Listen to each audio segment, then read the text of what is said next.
To learn is to do. Not to do is not to learn. جملة محورية فرقت معايا جدا لما قريتها في كتاب لستيفن آر كوفي.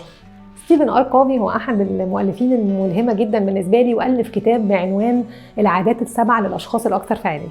في الكتاب بتاعه وقفت مع الجملة دي واتكلم فيها على أهمية التطبيق، واتكلم إن إحنا كبشر مهما قرينا ومهما حضرنا كورسات ومهما سمعنا كتب، لو ما طبقناش فكأننا ما اتعلمناش.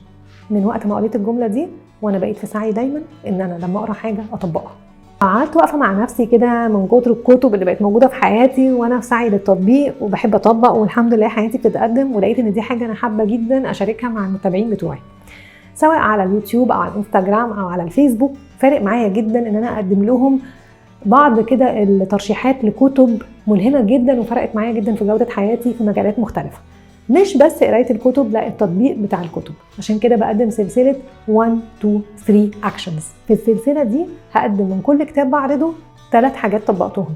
مش معنى كده ان انا طبقت 3 حاجات بس من الكتاب، لا انا طبقت حاجات كتير من كل كتاب منهم، بس هعرض 3 حاجات. بتمنى ان ال3 حاجات دولت حاجة من الاثنين، يا اما الناس اللي تابعتني وسمعت الفيديو تطبق خطوة أو 2 أو 3 منهم اللي يناسبوهم، يا إما إن هم يختاروا كتاب ويقروه. الحاجة التانية بقى اللي ممكن تبقى حاجة مختلفة خالص، إن انتوا لما تقروا الكتب تبتدوا فعلا تاخدوا منها خطوات وتطبقوها. يلا نبتدي نتحرك من التعلم للتطبيق، عشان التطبيق هو فعلا دليل التعلم. أسيبكم مع سلسلة 1 2 3 actions.